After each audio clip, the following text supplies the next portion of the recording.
கண்டிப்பா இந்த அஜித்குமார் அவர்களுக்கு வந்து பார்த்தீங்கன்னா நீதி கிடைக்கணும். ஏன்னா நாம இன்னைக்கு பேசுறோம், இந்த மாதிரி லாக்அப் டெத் வந்து இன்னைக்கு நடந்துருச்சு, இன்னைக்கு பேசுறோம், ஆனா நாளைக்கு வந்து அந்த விஷயத்த மறந்துடுவோம், வேற விஷயத்துக்கு போயிடுவோம். ஆனா பட் வந்து இந்த அஜித்குமாரோட ஃபேமிலி வந்து காலாகாலமா வந்து பார்த்தீங்கன்னா அவங்க தான் வந்து சிரமப்பட்டு சித்திரவதைப்பட்டு அவங்க வந்து பார்த்தீங்கன்னா தனி தெருவில் வந்து நின்று இருப்பாங்க. அவங்களுக்கு வந்து ஒரு நீதி வந்து கிடைக்கணும். ஏன் வந்து குற்றம் செஞ்சவங்களே வந்து போலீஸ் அதிகாரியா இருந்தா நீங்க வந்து கைது பண்ண மாட்டீங்க, நீங்க வந்து என்ன வேணா செஞ்சுப்பீங்க. அப்போ வந்து உங்களுக்கு ஒரு நியாயம், மக்களுக்கு ஒரு நியாயமா போச்சா அப்படிங்க. ஆனா பட் வந்து இதுக்கு முன்னாடி பல விஷயத்துக்கு வந்து இந்த சினிமா துறையில இருக்கிற சினிமா நடிகைகள் வந்து பாத்தீங்கன்னா போச்சோ இந்த ஆட்சியில் அப்படி அந்த ஆட்சியில் அப்படின்னு சொல்லிட்டு எத்தனையோ பேர் பேசுனீங்க தானே. இப்பெல்லாம் எங்க வாயை மூடிட்டு எங்க போயிட்டு இருக்கீங்க? எந்த ஒரு நடிகர்களாட்டம் இந்த மாதிரி அந்த ஒரு அஜித்குமார் நபருக்கு வந்து நடந்து போச்சு. இதுக்கு வந்து நம்ம அந்த குரல் கொடுக்கணும், எது நேர்மை எது நீதி கரெக்டாக கண்டுபிடிச்சு விசாரிக்கணும் அப்படின்னு சொல்லிட்டு ஒருத்தம் கூட வந்து பார்த்தீங்கன்னா ஒரு ட்வீட்டோ ஒரு விஷயம் வந்து ஒரு சோசியல் மீடியாவில் வந்து போடல. எல்லாருமே வாயை பொத்திக்கிட்டு சரிங்க சாமி அப்படியே செஞ்சிடலாம் சாமி இந்த சினிமா நடிகர்கள் வந்து பார்த்தீங்கன்னா செஞ்சுட்டு இருக்கிறாங்க. மிகப்பெரிய வேதனை அளிக்கிறது தான் சொல்ல வரணும். எனக்கு வந்து அந்த விஷயத்தை வந்து கேட்கும் போது வந்து மனசு ரொம்ப வேதனை அளிக்குதுங்க. ஏன்னா வந்து ஒரு மனித உயிரோடு வந்து அவ்வளோ சாதாரணமாக போச்சா? அவன் எத்தனை கஷ்டப்பட்டு எத்தனை உழைச்சி அவங்க ஃபேமிலியை வந்து எப்படி ரன் பண்ணணும் அவனுக்கு தான் தெரியும். நைட்டு பகலாக உழைச்சி சம்பாதிக்கிறது இவங்களுக்கு தான் தெரியும். ஏதோ சொகுசா காரில் போகிற சொகுசா சம்பளம் வருது, சொகுசா பணம் வருது அப்படின்னா நீங்கள் வந்து என்ன வேணால் செஞ்சுட்டு என்ன வேணால் பண்ணிட்டு போவீங்களா? மிகப்பெரிய ஒரு வேதனையோட இப்படி பதிவு பண்ணுறேன். Justice for Ajithkumar. உங்கள் ஜிஎம் தமிழ்நாடு வந்து என்ன பத்தி பேச போறோம் அப்படின்னு பாத்தீங்கன்னா, நம்ம ஜஸ்டிஸ் ஃபார் அஜித்குமார் அவர்களை பத்தி தான் பேச போறோம். இந்த லாக்அப் டெத்ன்றது வந்து நாளுக்கு நாள் அதிகரிச்சுட்டே போகுது. மிகப்பெரிய ஒரு வெக்கம் கேடுகட்ட நிலைமையில தான் நம்ம வந்து போயிட்டு இருக்கோம். எந்த அரசு துறையாகட்டும் எந்த அதிகாரியாகட்டும் ஒரு லாக்அப் டெத்ன்றது வந்து பார்த்தா ஒரு கேர்லெஸ் எடுத்துட்டு போறாங்க. ஒரு யூடியூபர்ஸ் வந்து குரல் கொடுத்து பேசுறாங்க, ஒரு சோசியல் மீடியால பேசுறாங்க. ஆனா அது ஒரு நாள் 2 நாள் கடந்து போறோம். ஆனா வந்து தொடர்ந்து வந்து லாக்அப் டெத்ன்றது வந்து இந்த தமிழ்நாட்டில் வந்து தொடர்ந்து அதிகரிச்சுட்டு வருது. மிகப்பெரிய கேடுகட்ட நிலைமையில தான் நம்ம வந்து வாழ்ந்துட்டு இருக்கோம்னு நினைக்கிறோம். ஏன்னா வந்து ஒரு அஜித்குமார் நபருக்கு வந்து நடந்த விஷயம் வந்து பார்த்தீங்கன்னா என்ன தெரிஞ்சிச்சு, அதை பத்தி என்ன நடக்குது, என்ன டீட்டெயில் அப்படின்ற பத்தி தெரிஞ்சுக்கலாம். ஜிஎம் தமிழ் வந்து ஃபர்ஸ்ட் டைம் பார்க்கணும், மறக்காம வந்து சப்ஸ்கிரைப் பண்ணிருங்க. வீடியோ வந்து ஸ்கிப் பண்ணாம இருக்க, அப்போ சொல்லக்கூடிய தகவல் முழுமை வந்து சேரும். வாங்க வீடியோக்குள்ள போகலாம். இந்த லாக்அப் டெத் வந்து நாளைக்கு நாள் வந்து அதிகரிச்சுட்டே தான் போகுது. ஏன்னா வந்து எவனுமே கேள்வி கேட்கறது இல்ல, எந்த அரசு வந்து நடவடிக்கை எடுக்கிறது இல்ல. நம்ம என்ன வேணா திமிர்ல பண்ணலாம், என்ன வேணா நம்மளுக்கு வந்து தைரியம் இருக்கு, நம்மளுக்கு வந்து ஆளுங்கட்சி இருக்கு, நம்மளுக்கு எதிர்கட்சிகள் வந்து குரல் கொடுக்கறது இல்ல, எந்த மக்கள் வந்து கேட்கறது இல்லை அப்படின்னு சொல்லிட்டு வந்து பார்த்தீங்கன்னா நாளுக்கு நாள் வந்து லாக்அப் டெத்ன்றது வந்து அதிகரிச்சுட்டு போகுது. மிகப்பெரிய ஒரு கேடுகட்ட நிலைமையில போயிட்டு இருக்கும். ஒரு குற்றம் வந்து செஞ்சவங்களுக்கு வந்து கண்டிப்பான நடவடிக்கை எடுக்கிறது தண்டிக்கப்படணும். ஏன்னா வந்து அப்பதான் வந்து திருந்து வாழ்வோம். ஆனா வந்து பார்த்தீங்கன்னா ஒரு போலீஸ் அதிகாரி வந்து செஞ்சது வந்து பார்த்தீங்கன்னா மிகப்பெரிய ஒரு வேதனை வெக்கக்கேட வந்து தலை குடிஞ்சு நிற்கிறோம். ஏன்னா வந்து அந்த அளவுக்கு மிகப்பெரிய ஒரு மோசமான நிலையில தான் நம்ம வந்து போயிட்டு இருக்கிறோம். ஏன்னா வந்து இதுக்கு முன்னாடி வந்து பார்த்தீங்கன்னா அதிமுக ஆட்சியிலையும் இந்த லாக்அப் டெத் நடந்துச்சு. அதுக்கப்புறம் திமுக ஆட்சியும் லாக்அப் டெத் நடந்துருக்குது. தொடர்ந்து இது மாதிரி மாறி ஆட்சி நடக்கும்போது லாக்அப் டெத் நடக்கிறதுனால எந்த அரசும் எந்த அரசு துறையும் எந்த வழக்குகளோட பதிவுப்படுறதுல. சிவகங்கை மாவட்டத்தில் வந்து பார்த்தீங்கன்னா அஜித்குமார் நபர் வந்து 27 வயது நபர். அவர் வந்து பார்த்தீங்கன்னா லாக்அப் டெத்ல வந்து ரொம்ப அடிச்சு கொன்னே சித்திரவதை பண்ணி சொல்லியிருக்காங்க. ஒரு மாடு மாதிரி அடிச்சு வந்து கொலை பண்ணியிருக்காங்க. என்ன நடக்குது அப்படின்னா அவங்களுக்கு முன்னாடி நடந்த விஷயங்கள் என்னன்னு சொல்லி ஃபர்ஸ்ட் தெரிஞ்சுக்கோங்க. அப்பதான் வந்து உங்களுக்கு வந்து கிளாரிபிகேஷன் வரும்.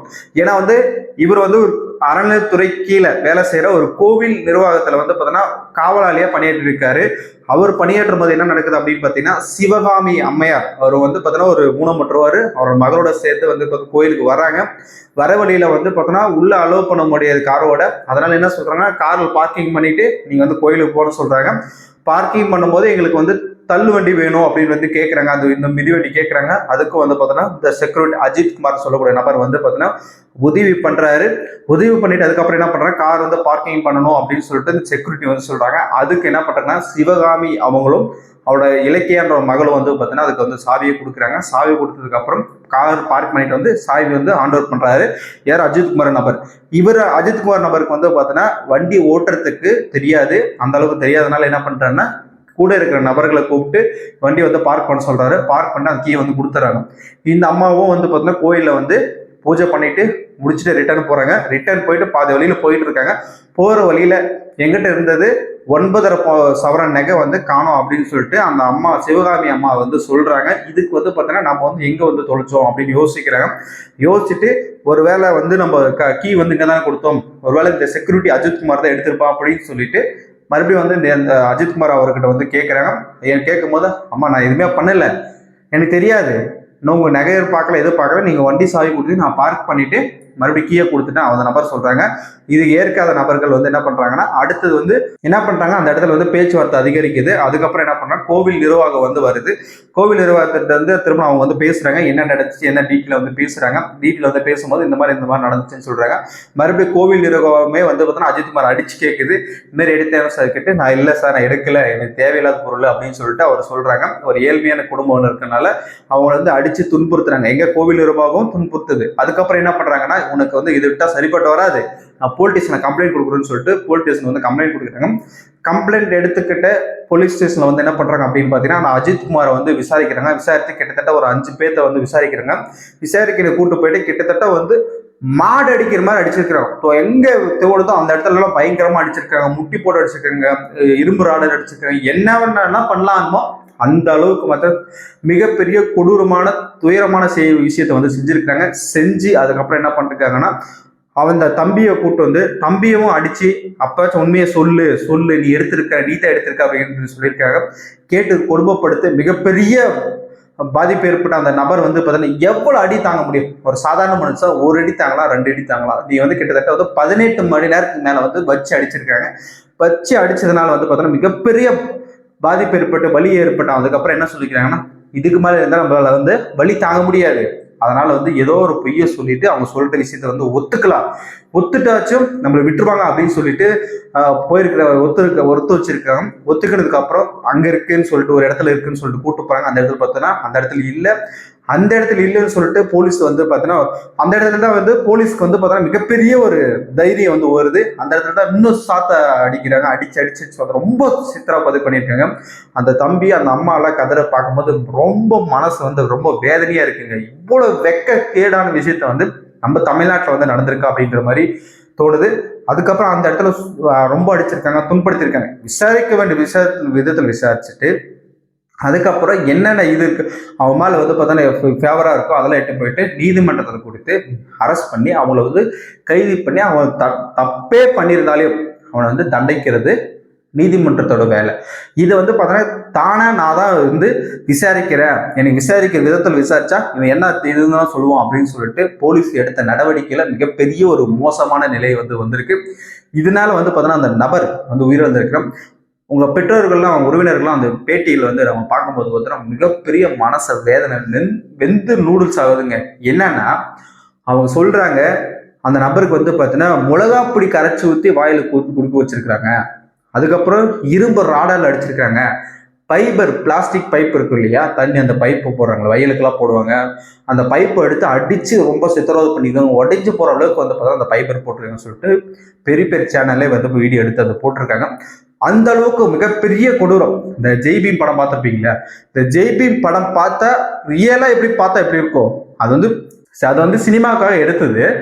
இதை வந்து ரியலா எடுத்தா எப்படி இருக்கும், அது மாதிரி வந்து பார்த்தீங்கன்னா மிகப்பெரிய கொடூரமா செஞ்சிருக்கிறாங்க. ஒரே ஒரு கேள்வி கேட்டுக்கிறேன், என்னன்னா போலீஸ் அதிகாரிக்கு வந்து பார்த்தீங்கன்னா யார் அடிக்கிறதுக்கு வந்து பர்மிஷன் கொடுத்தது ஒண்ணு, அடுத்தது 24 மணி நேரத்துல ஏன் வந்து நீதிமன்றத்துல வந்து ஆஜர்படுத்தலன்னு ஒரு கேள்வி. அதே மற்றும் நீதிமன்றத்துல வந்து ஆஜர்படுத்தாம நீங்க வந்து பார்த்தீங்கன்னா இந்த மர்டர் பண்ணி கொலை செஞ்சு வச்சிருக்கீங்க, இவங்களை வந்து பார்த்தீங்கன்னா ஏன் வந்து எஃப்ஐஆர் வந்து யார் அடிச்சாங்களோ துன்படுத்துறாங்களோ அவங்கள மேல ஆக்ஷன் எடுக்கல, ஏன் காவல்துறை ஆக்ஷன் எடுக்கல, அது கேள்வி. அது மட்டும் இல்லாம ஒரு சாதாரண நபர் ஒருத்தர் வந்து ஒரு விஷயத்த வந்து செஞ்சுட்டாரு, ஒரு தவறு செஞ்சுட்டாருன்னா இந்த போலீஸ் அதிகாரிகள் வந்து இருக்கிற வழக்குகள் எல்லாத்தையும் போட்டு அவங்கள வந்து கைது பண்றீங்களே, ஏன் வந்து குற்றம் செஞ்சவங்களே வந்து போலீஸ் அதிகாரியா இருந்தா நீங்க வந்து கைது பண்ண மாட்டீங்க, நீங்க வந்து என்ன வேணா செஞ்சுப்பீங்க, அப்போ வந்து உங்களுக்கு ஒரு நியாயம் மக்களுக்கு ஒரு நியாயமா போச்சா அப்படின்றது மாதிரி தான் இருக்கு கேள்வி. ஆனா பட் வந்து இதெல்லாம் வந்து சரியான முறையில் தீர்வு காணணும், இல்லைன்னா கடுமையான நடவடிக்கை எடுக்கணும் அப்படின்றது என்னோட வேண்டுகோள். அது மட்டும் இல்லாம இந்த அஜித்குமாருக்கு வந்து பாத்தீங்கன்னா எத்தனையோ பேர் வந்து எதிர்கட்சிகள் வந்து குரல் கொடுக்குறீங்க, ஆனா பட் வந்து இதுக்கு முன்னாடி பல விஷயத்துக்கு வந்து இந்த சினிமா துறையில இருக்கிற சினிமா நடிகைகள் வந்து பாத்தீங்கன்னா ஓச்சோ போச்சோ இந்த ஆச்சுல அப்படி அந்த ஆச்சுல அப்படின்னு சொல்லிட்டு எத்தனையோ பேர் பேசுனீங்க தானே. இப்பெல்லாம் எங்க வாயை மூடிட்டு எங்க போயிட்டு இருக்கிறீங்க? எந்த ஒரு நடிகர்களாட்டம் இந்த மாதிரி அந்த ஒரு அஜித்குமார் நபருக்கு வந்து நடந்து போச்சு. இதுக்கு வந்து நம்ம அந்த குரல் கொடுக்கணும், எது நேர்மை எது நீதி கரெக்டாக கண்டுபிடிச்சு விசாரிக்கணும் அப்படின்னு சொல்லிட்டு ஒருத்தம் கூட வந்து பாத்தீங்கன்னா ஒரு ட்யூட்டோ ஒரு விஷயம் வந்து ஒரு சோசியல் மீடியால வந்து போடல. எல்லாருமே வாயை பொத்திக்கிட்டு சரிங்க சாமி அப்படியே செஞ்சிடலாம் சாமி இந்த சினிமா நடிகர்கள் வந்து பாத்தீங்கன்னா செஞ்சுட்டு இருக்கிறாங்க. மிகப்பெரிய வேதனை அளிக்கிறது தான் சொல்ல வரணும். ஏன்னா வந்து மக்களுக்காக குரல் கொடுக்குற பேர்ல வந்து பாத்தீங்கன்னா பல விஷயத்துக்கு கொடுக்குறீங்க. ஆனா பட் வந்து இந்த மாதிரி விஷயத்துக்கு ஏன் கொடுக்கல? அந்த ஒரு மாதிரி இந்த ஒரு மாதிரி வந்து குரல் கொடுக்கறது வந்து பாத்தீங்கன்னா மிகப்பெரிய கேவலத்துக்கு மேல கேவலம் வந்து செஞ்சுட்டு இருக்கீங்க இந்த சினிமா துறைன்னு தான் சொல்லுவோம்னா. கண்டிப்பா இவங்களை ஃபர்ஸ்ட் துரத்து இதுனுங்க, அப்பதான் வந்து சரிப்பட்டு வரும் அப்படின்றது என்னோட கருத்து. அது மட்டும் இல்லாம நான் என்ன சொல்ல வரேன்னா, அந்த நபர் குற்றம் செஞ்சானா இல்ல வேற ஏதாவது விதத்துல வந்து நடந்துச்சு அப்படின்றது விசாரிக்கணும். ஃபர்ஸ்ட் போலீஸ்கார விசாரணை அதுதான் இருக்கணும். எடுத்தோடனே வந்து இவனைத்தான் ஒரு ஏழ்மையா குடும்பம் இருக்கிறாங்கன்னா நீ என்ன வேணா செஞ்சு அடிச்சிடலாம் அப்படின்ற எண்ணத்துல வந்து செஞ்சிருக்கிறீங்க. மிகப்பெரிய வருத்தத்துக்குரிய விஷயம். ஃபர்ஸ்ட் வழக்கு பதிவு பண்ணாங்களா, அதுக்கப்புறம் ஸ்டார்டிங்ல இருந்து அவங்க எங்கேருந்து வந்தாங்க, எங்கெங்க போனாங்க, என்னென்ன நடந்தது, அது ஃபுல்லாமே இன்வெஸ்டிகேட் பண்ணி அதுக்கப்புறம் வந்து பார்த்தீங்கன்னா இவங்க மேல வந்து எடுத்துட்டீங்கன்னா ஓகே. ஒருவேளை இதெல்லாம் இன்வெஸ்டிகேஷனே பண்ணாம டைரக்டா வந்து செஞ்சது வந்து பார்த்தோன்னா மிகப்பெரிய தவறு. இதுக்கு முன்னாடி விஷயத்துல வந்து எங்கேயாச்சும் தவறு நடந்திருந்தா இந்த நபர் வந்து உயிர் வந்து மறுபடியும் ரிட்டர்ன் வருமானது உங்களுக்கே வந்து பார்த்தீங்கன்னா தெரியணும். இந்த விஷயத்த வந்து புரிஞ்சுக்கணும். புரியாம செஞ்சது மிகப்பெரிய ஒரு கொடூரமான செயல். கண்டிப்பா வந்து கடுமையான கண்டிக்கத்தக்க விஷயம் இந்த விஷயம். எனக்கு வந்து அந்த விஷயத்த வந்து கேட்கும் போது வந்து மனசு ரொம்ப வேதனை அடிக்குதுங்க. ஏன்னா வந்து ஒரு மனித உயிரோடு வந்து அவ்வளவு சாதாரணமா போச்சா? அவன் எத்தனை கஷ்டப்பட்டு எத்தனை உழைச்சி அவங்க ஃபேமிலியை வந்து எப்படி ரன் பண்ணணும் அவனுக்கு தான் தெரியும். நைட்டு பகலாக உழைச்சி சம்பாதிக்கிறது இவங்களுக்கு தான் தெரியும். ஏதோ சொகுசா கார்ல போற, சொகுசா சம்பளம் வருது, சொகுசா பணம் வருது அப்படின்னா நீங்க வந்து என்ன வேணா செஞ்சுட்டு என்ன வேணா பண்ணிட்டு போவீங்களா? மிகப்பெரிய ஒரு வேதனையோட இந்த வீடியோ பதிவு பண்றேன். கண்டிப்பா இந்த அஜித்குமார் அவர்களுக்கு வந்து பார்த்தீங்கன்னா நீதி கிடைக்கணும். ஏன்னா நாம இன்னைக்கு பேசுறோம், இந்த மாதிரி லாக்அப் டேட் வந்து இன்னைக்கு நடந்துருச்சு, இன்னைக்கு பேசுறோம். ஆனா நாளைக்கு வந்து அந்த விஷயத்த மறந்துடுவோம், வேற விஷயத்துக்கு போயிடுவோம். ஆனா பட் வந்து இந்த அஜித்குமாரோட ஃபேமிலி வந்து காலாகாலமா வந்து பார்த்தீங்கன்னா அவங்க தான் வந்து சிரமப்பட்டு சித்திரவதப்பட்டு அவங்க வந்து பார்த்தீங்கன்னா தடுத்தெருவில் வந்து நின்று இருப்பாங்க. அவங்களுக்கு வந்து ஒரு நீதி வந்து கிடைக்கணும். இந்த அரசாங்கம் வந்து வாயை திறந்து பேசணும் அப்படின்றதுக்காக இந்த வீடியோ பதிவு பண்றேன். கண்டிப்பா இந்த வீடியோ வந்து விஷயத்தை வந்து ஷேர் பண்ணுங்க, தொடர்ந்து இருந்திருங்கள். நெக்ஸ்ட் வீடியோ வந்து சந்திக்கலாம். பாய்.